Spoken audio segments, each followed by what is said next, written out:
Hi loves, welcome and welcome back to my channel. So in today's video, as you can tell by the title, is going to be a review slash demo of the new Glamlite Bake & Set Loose Setting Powders. So the two shades that I'm going to be showing you guys are the Strawberry Shortcake Powder and the Banana Cream Powder. So I decided to go ahead and use the Strawberry Powder for my under eye area, being that I do like a more neutral, cool tone and brightening effect to the under eye area. And then I decided to use the Banana Cream Powder for the rest of my face and to also chisel out my contour area. That way you guys can just see how both of the powders work in one video, and you can also get my overall thoughts on both of the powders. So being that I did include my base routine in today's video, I will have timestamps down below just in case you are here for a specific reason, just in case you want to get into the demo of the powders, or you guys just want to skip the whole review part as far as like the claims and everything like that. So yeah, you guys, I just wanted to make sure that you guys pretty much can go to whatever part of the video that you want without having to skip through anything or fast forward or rewind or anything like that. So for this portion of the video, we are going to go over the costs and the claims and what the powder is supposed to do and everything like that. So yeah, you guys, this powder does retail for $15. I will say when I went on the website, there wasn't really much claims on the powder. I did just read the paragraph that it was basically describing how the powder is and everything like that, and I just took the claims from there. So yeah, you guys, what I pretty much got was that it is a powder that blurs and it does have nice oil control. It is infused with vitamin E and it gives a radiant complexion. Because a little bit of a spoiler alert, when I did apply this powder, I did say that it has a slight luminosity to it. So that's something that I can definitely agree with you guys, is the radiant complexion, because when I did apply this powder, it did give me more of a luminous look on the under eye area. But that's the only thing I'm going to say for right now. But that's pretty much all of the claims that I have on this powder, you guys. So I guess this portion is going to be a lot shorter than my usual ones. And something else I did forget to mention is that this powder does come in 5 different shades. I will go ahead and put the shades right here. I did want to get the translucent one, but like I said earlier, I do like a really nice bright under eye area, and I find with translucent powders they don't really do that because it's translucent. It's really supposed to blend in with the complexion of like your concealer and everything like that. However, when I was looking up this product and I wanted to see kind of what to expect when it comes to these powders, the person who did review the translucent powder, it did give them a slight brightening effect. So I will definitely pick up the shade translucent and probably give back banana. I don't really like banana powders anymore. It's just me, I don't really know why, but I'm definitely more leaning towards the pink and peaches and the more brightening translucent shades versus the banana shades. That is pretty much it for the information on these powders. So now we can go ahead and get into the face portion and then the review and demo. So I really hope you all enjoyed today's video and you learned something new. Please do not forget to like, comment, and subscribe, and I will see you guys in my next one.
Okay, you guys, so I'm pretty sure I told you all of the information on the powder, so that way we can just go straight into the demo. We don't have to talk too much and just see how everything is working. Like I said in the beginning of the video, I'm going to use the strawberry powder under my eyes, and then we're going to do banana for the rest of the face. So yeah, I don't know if I'm going to use the powder puff. I might use it if I want to bake, if I feel like I didn't get a brightening effect like how I usually go for. I'm just going to take my brush like how I normally do, my P. Louise brush. I'm gonna tell you guys which brush it is. I literally love it so much. So yeah, we're gonna see. This is the P. Louise 675 brush. If I'm not mistaken, I want to say this brush is discontinued. It might be. If it's not, then this is the brush that it is, but I want to say they do have one similar on their website. So yeah, so what I'm going to do is just take my small beauty blender and I'm just going to look up. As you can see, I have the products right here, and I'm just going to pick up some, and I'll pick up a lot and then dust it, like majority of it off. I'm so nervous. Okay, we're gonna see.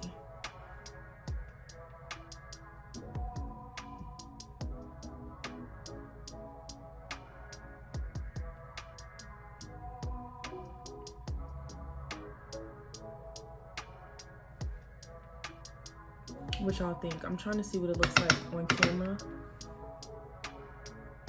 Right off the bat, it sets really nicely. I like how it feels on the skin. It doesn't feel cakey. And it does give a nice blur. Now I'm applying this powder like how I would normally do any other powder.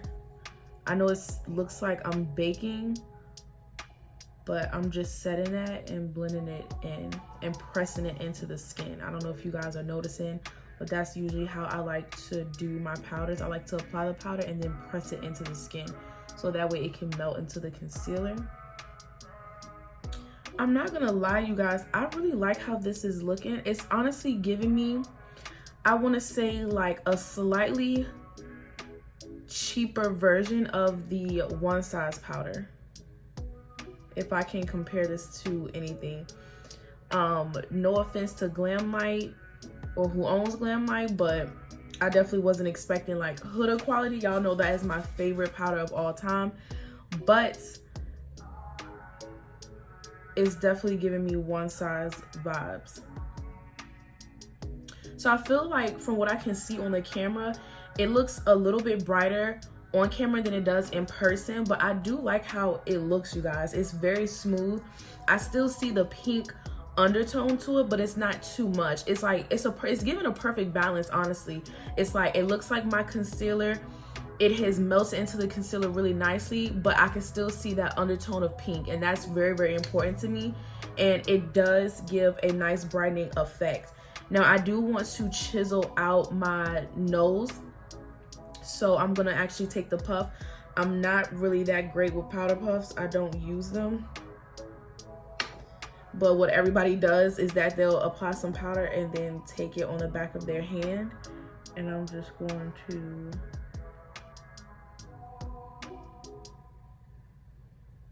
take that like that. And I'm just going to bake the inner corner and just let that sit.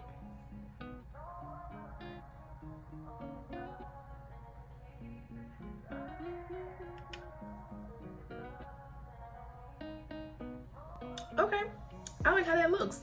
So I don't know if you guys could tell, but I do like to put foundation on my eyelids if I'm going for more like a natural look. So I'm just going to set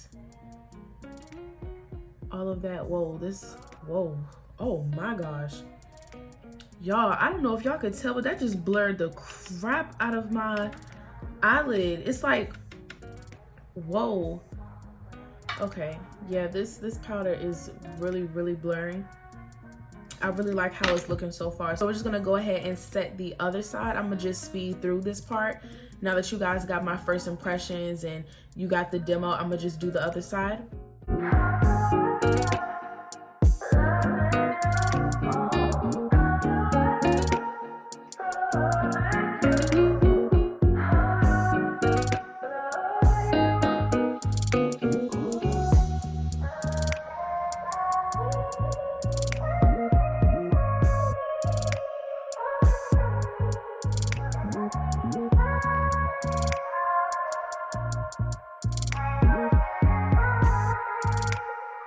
So you guys, there's something that I'm noticing about this powder as I set the rest of my face.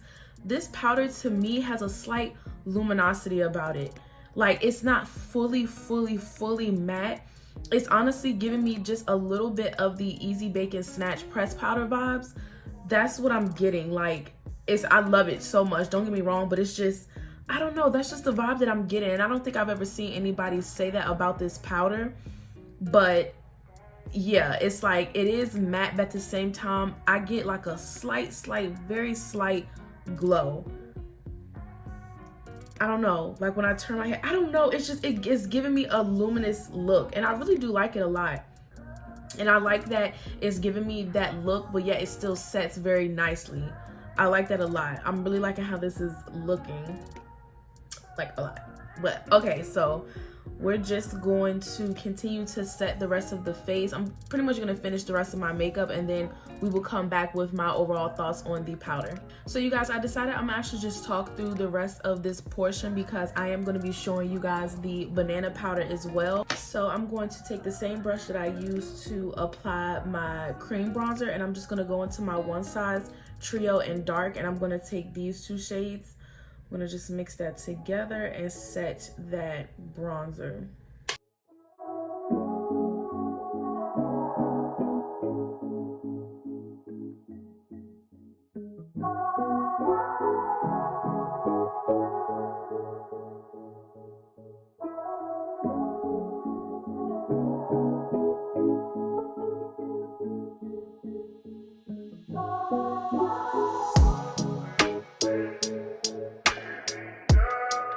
Since we went with the pink powder under the eyes, I decided to do a blush that's gonna match it.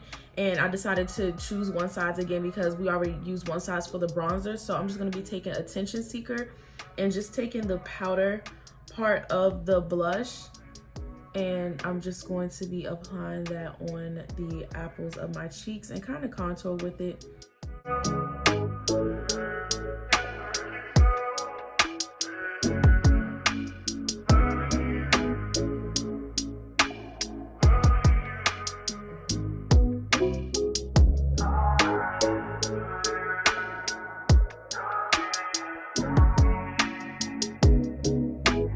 So you guys, I'm gonna just pause for a second. I don't know if it's picking up on camera or not, but the powder where it's like baking is separating on my skin. I don't know what's happening. It looks really weird. I'm gonna try to get close so you guys can see, but it's like separated and it's looking really like, I can't even explain it. I'm gonna go ahead and dust it off and see if anything is happening like to my actual skin, or if it's the powder doing that.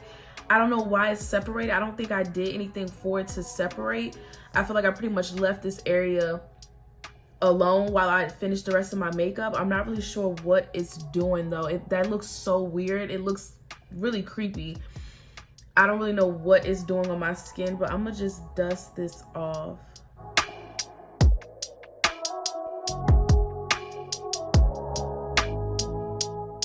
Seems to look okay, but that really just threw me off, y'all. Maybe I shouldn't bake with this product. I'm not sure. I don't know what that was. Hopefully you were able to see it on camera, but that just threw me off a little bit because I don't know what that was. But okay, we're just gonna move on. So I'm just gonna take some of the banana powder, and I'm going to take the powder puff that it comes with. Take it on the back of my hand.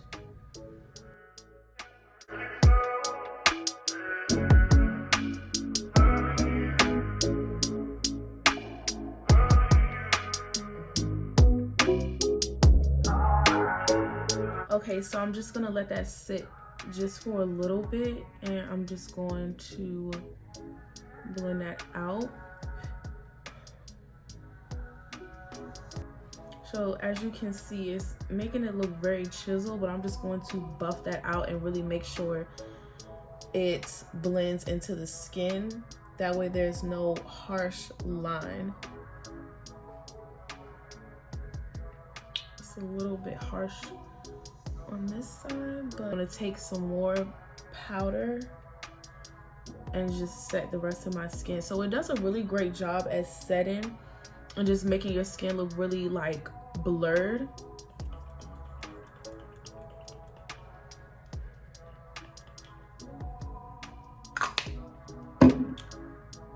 So yeah, that's what it looks like. I'm gonna just do a couple of more things to my face just to complete the base, and yeah, we'll be back for my final thoughts. Okay, you guys, so I am back with the finished look. All I did was just reapply my lip.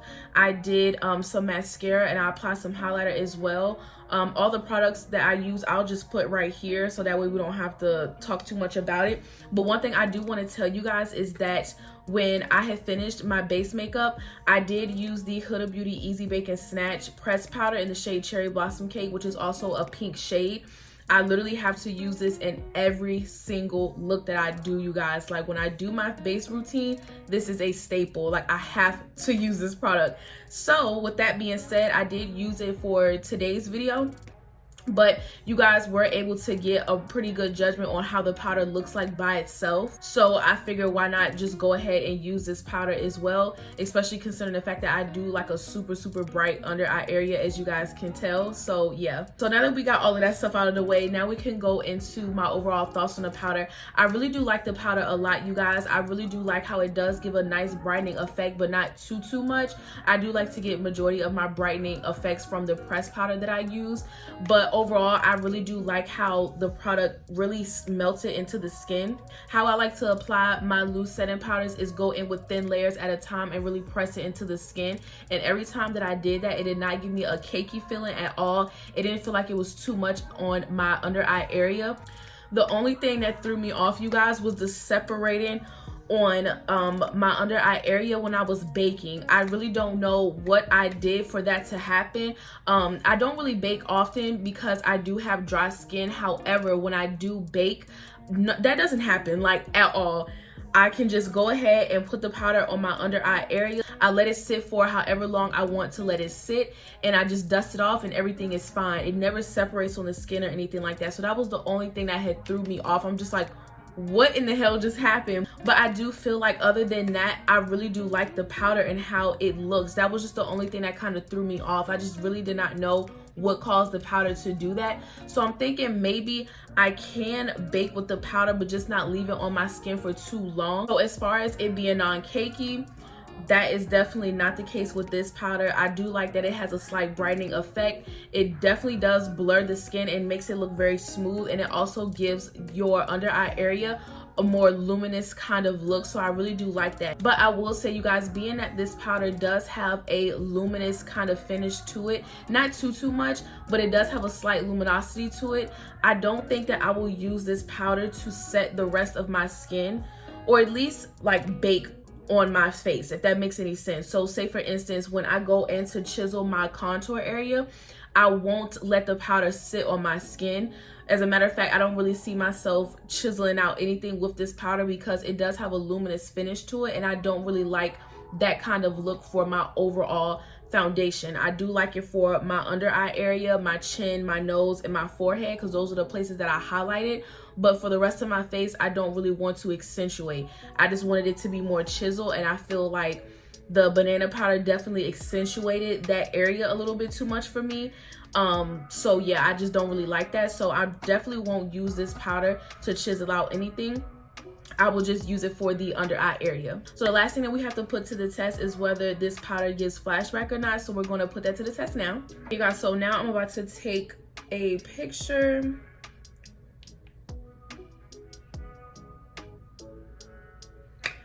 Y'all probably won't be able to see on camera, but I'll upload the picture on the screen. So it's not bad. Definitely a brightening under eye area, but it's not like too much to where it's just like, whoa girl, like what you got going on in your face. So yeah, you guys, that's pretty much my overall thoughts on the powder. I do not want to sound too repetitive. If you guys do plan on getting these powders, then just please let me know in the comments down below which shades that you would like to pick up. Or if you already do have these powders, and just let me know what are your thoughts on the powder, if you like it or dislike it and everything like that. And yeah, that pretty much concludes today's review. I really hope you all enjoyed today's video and you learned something new.